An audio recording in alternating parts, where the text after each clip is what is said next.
agora nós recebemos no estúdio do programa o secretário de Segurança Pública do Estado de São Paulo, Guilherme Derrite. Secretário, muito boa noite, seja bem-vindo mais uma vez ao estúdio de Oeste Sem Filtro.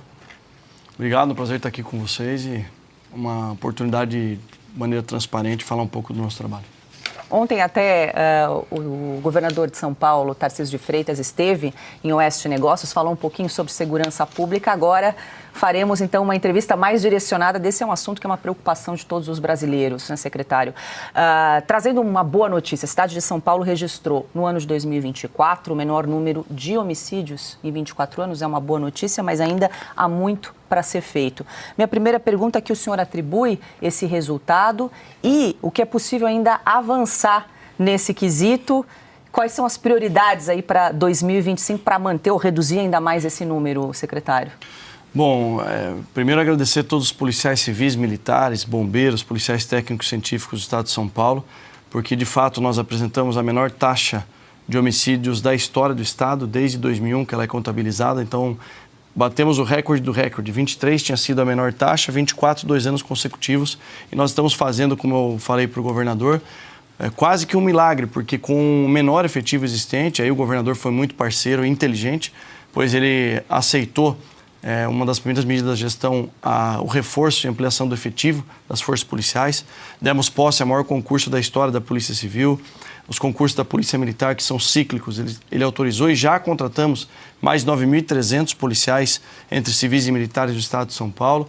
E aí, claro, a gestão estratégica, a governança por parte da Secretaria de Segurança Pública, colocando os policiais e o patrulhamento naqueles locais onde há maior probabilidade de incidência criminal, isso é uma política pública baseada em evidência, fez com que os resultados obtidos fossem positivos.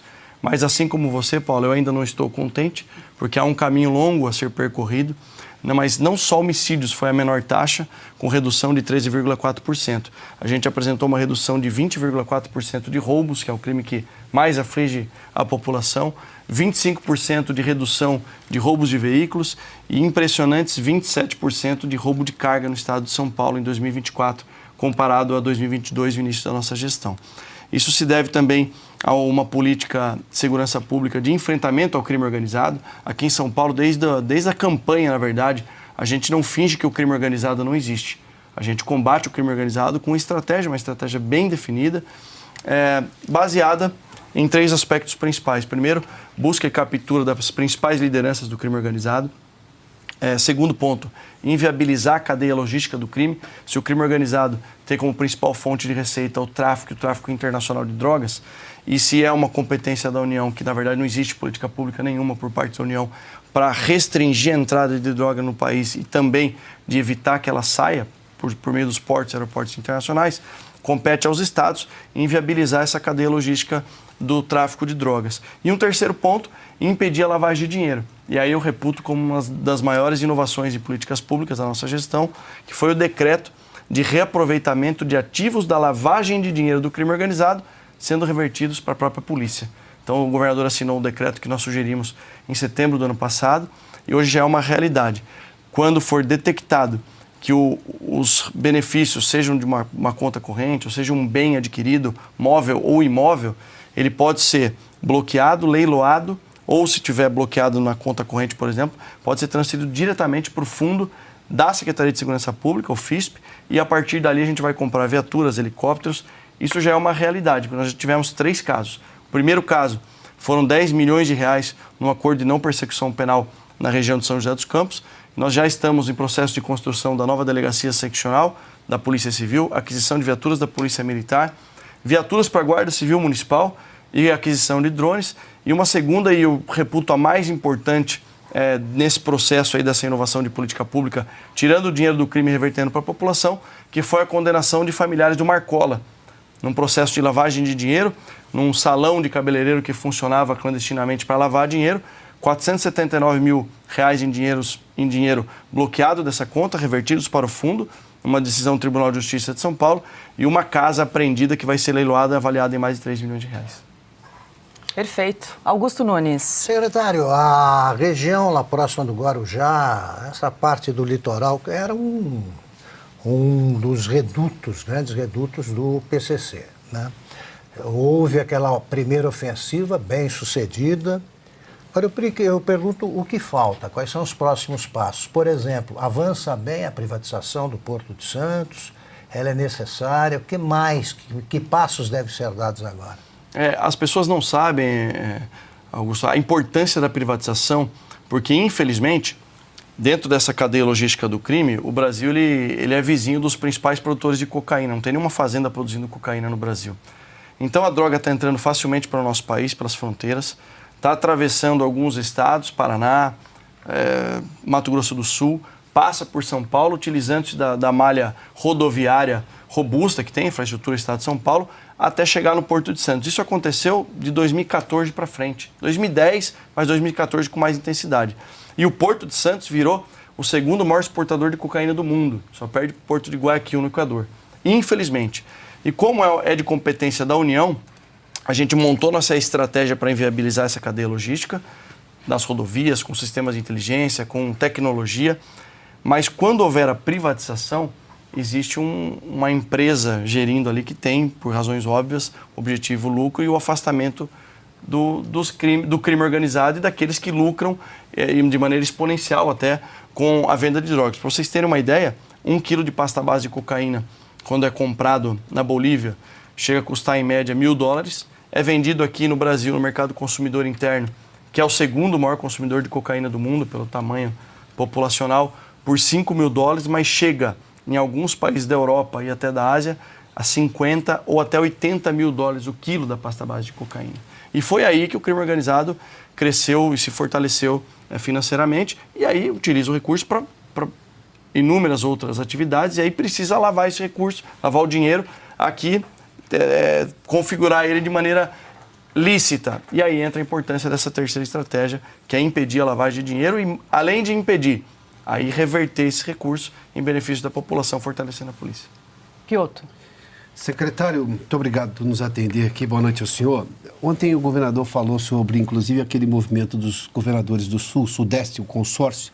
COSUD. Exatamente em relação à questão da segurança, um projeto que foi entregue, acho que no ano passado, ao Congresso. E eu preciso voltar à sua origem lá como deputado federal, agora reeleito, licenciado como secretário de Segurança. O senhor vê no Congresso hoje um clima melhor para essas pautas de segurança avançarem? Porque eu tenho duas questões. Uma delas tem um vídeo do senhor na internet que é autoexplicativo. A questão da audiência de custódia. O senhor fala que tem criminosos ali que vão 30 e poucas vezes pelo mesmo crime.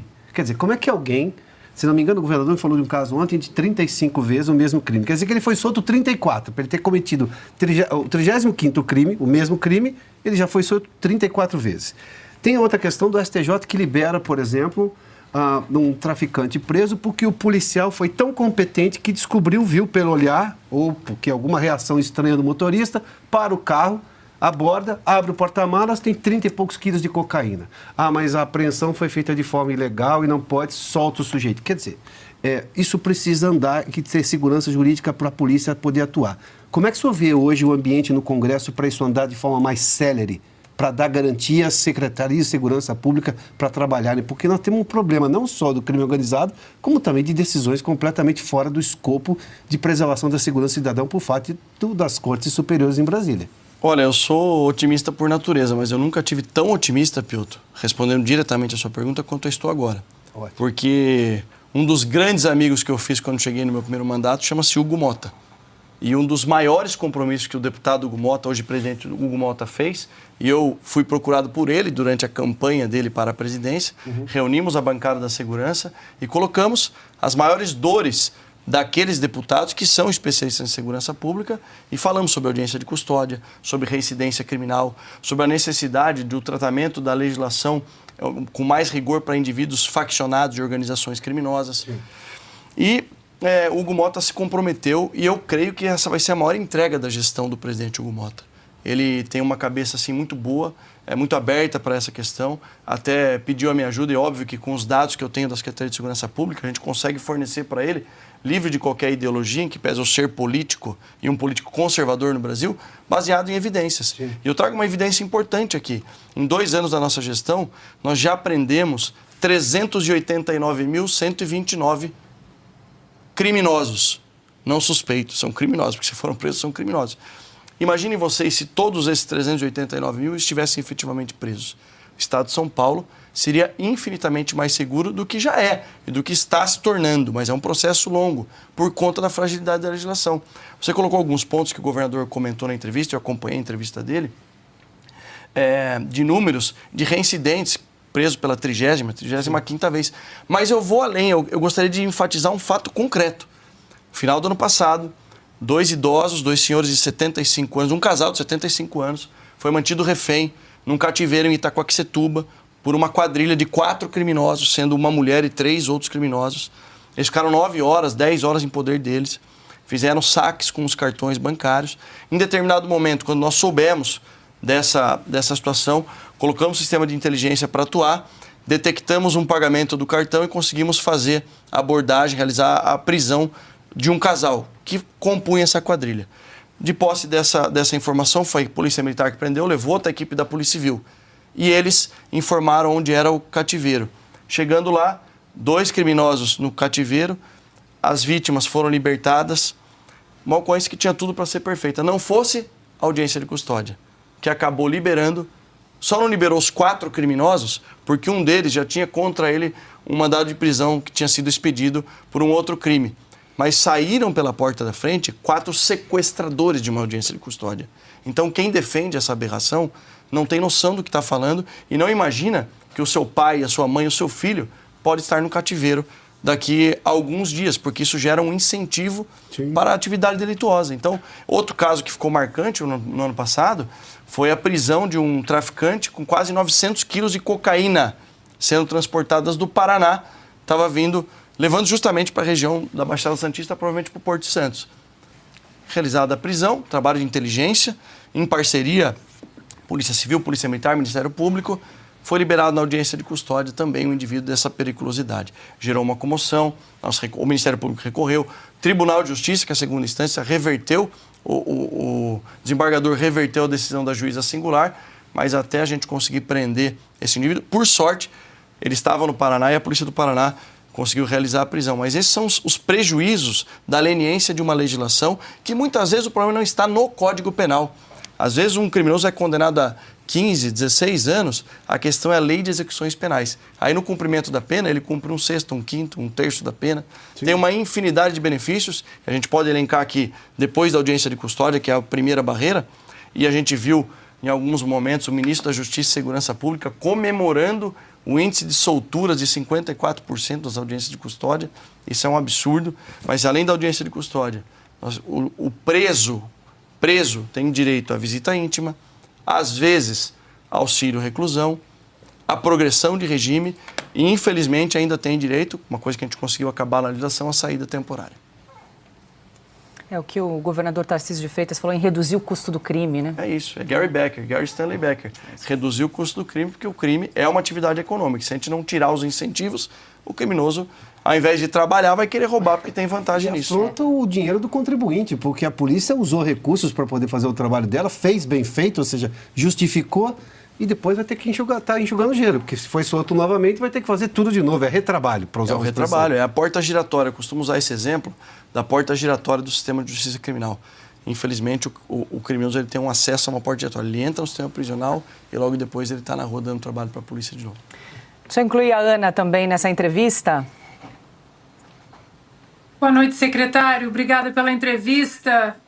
Secretário, a minha pergunta é em relação a uma eventual confirmação em plenário do Supremo Tribunal Federal da decisão do ministro Edson Fachin, que restringe operações nas favelas do Rio de Janeiro. O senhor tem algum receio que isso possa abrir um precedente para algo semelhante no estado de São Paulo? Oi, Ana. Prazer falar com você também. Eu tenho muito receio, Ana. E digo por quê e até vou utilizar alguns fatos recentes. A DPF 635, conhecida como a DPF das favelas, uma decisão do ministro Fachin, proíbe as forças policiais de realizarem operações. Ela causou um prejuízo gigantesco e eu julgo incalculável para a segurança pública do estado do Rio de Janeiro e para o Brasil. Por quê? À medida que se proíbe o ingresso e as operações das forças policiais nas comunidades, não há vácuo nesse território. Então você tem o crime organizado tomando conta do território, as milícias, que é uma realidade do Rio de Janeiro, não é uma realidade aqui em São Paulo, tomando conta desse território. E essa decisão, no final das contas, acaba favorecendo o crime e o crime organizado. Por que isso reflete aqui em São Paulo também? No caso recente, que foi muito bem solucionado pela Corregedoria da Polícia Militar, pela força-tarefa do criminoso chamado Vinícius Gritzbach, que levou à prisão 16 policiais militares, 3 policiais civis envolvidos, lamentavelmente, nesse episódio trágico do indivíduo que lavava dinheiro para o crime organizado, é um dos indivíduos que está foragido até hoje, de nome Cauê, é um criminoso do PCC, ele está foragido na Vila Cruzeiro.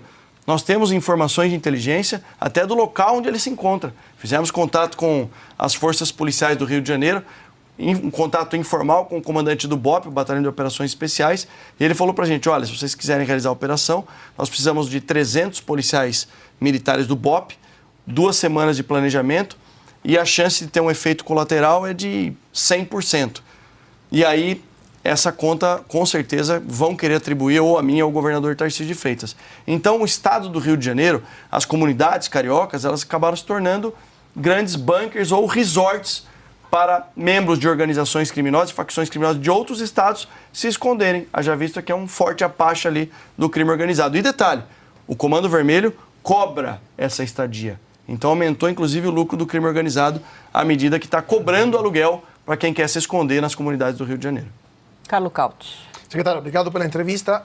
Sempre continuando sobre aquilo que está acontecendo em Brasília. A questão da PEC, da segurança pública, agora foi formulada pelo ministro Lewandowski.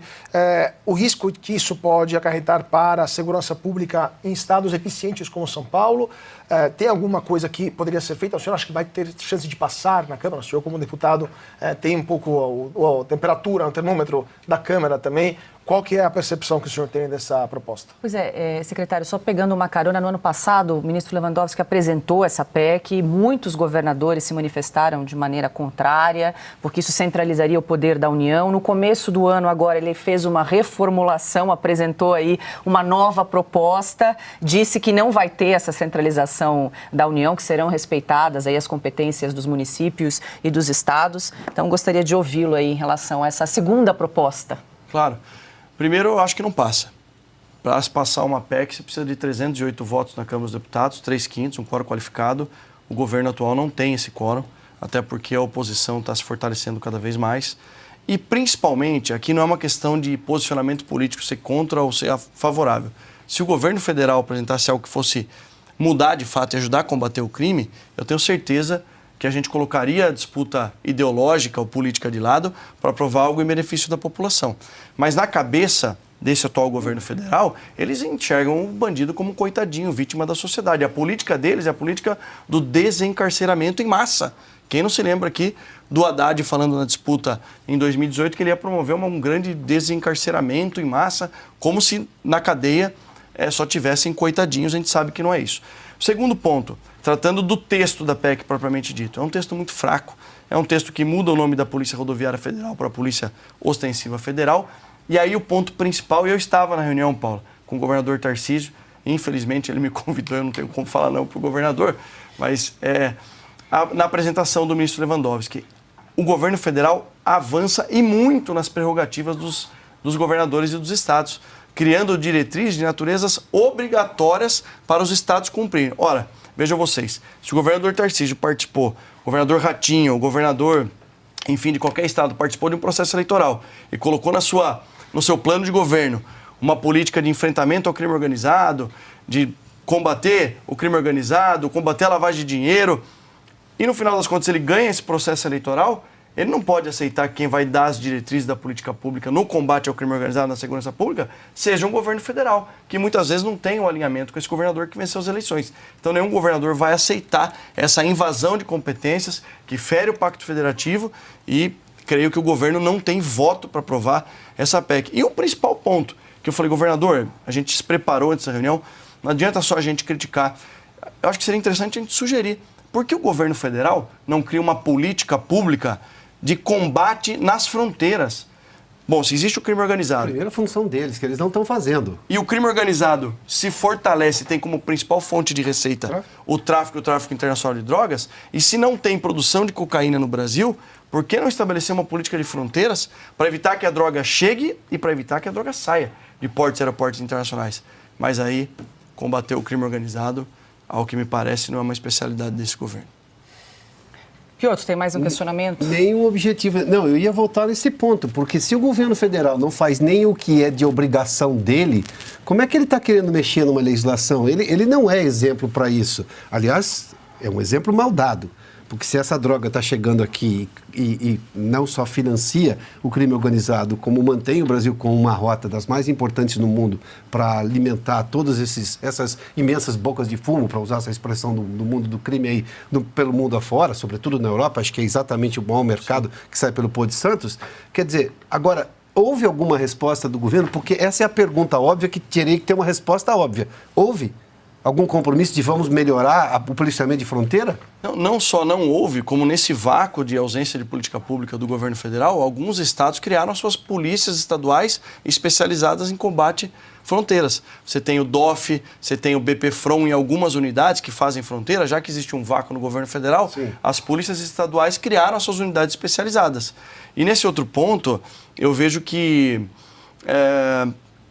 o principal, eles querem ditar as regras com diretrizes obrigatórias, mas não querem custear o financiamento das políticas públicas. Então, o repasse do governo federal para os estados na segurança pública é irrisório.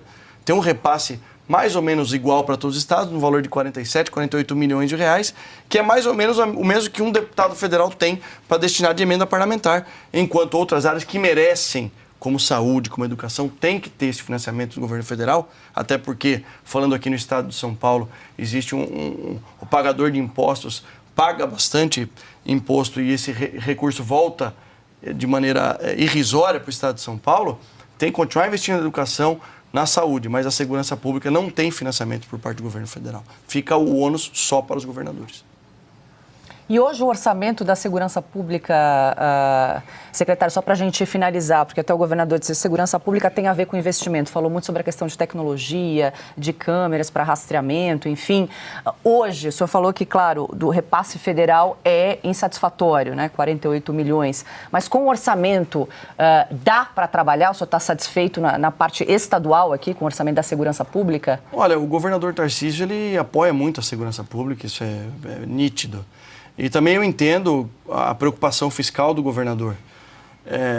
Como existe um receio muito grande macroeconômico do que o Brasil vai viver em 2025, 2026, claro que cada secretário aqui de Estado vai querer puxar a sardinha para a sua área. Mas sabendo dessa restrição orçamentária, o que nós fizemos na Secretaria de Segurança Pública? Além de regulamentar um decreto que me permite transformar o recurso da lavagem de dinheiro do crime organizado em benefício da segurança pública, eu, como parlamentar federal, ampliei e muito os recursos de emendas parlamentares. Então, no ano de 2023, nós conseguimos 323 milhões de reais entre deputados federais e estaduais, 24 passou de 400 milhões de reais e esse ano também está buscando essas outras fontes de financiamento.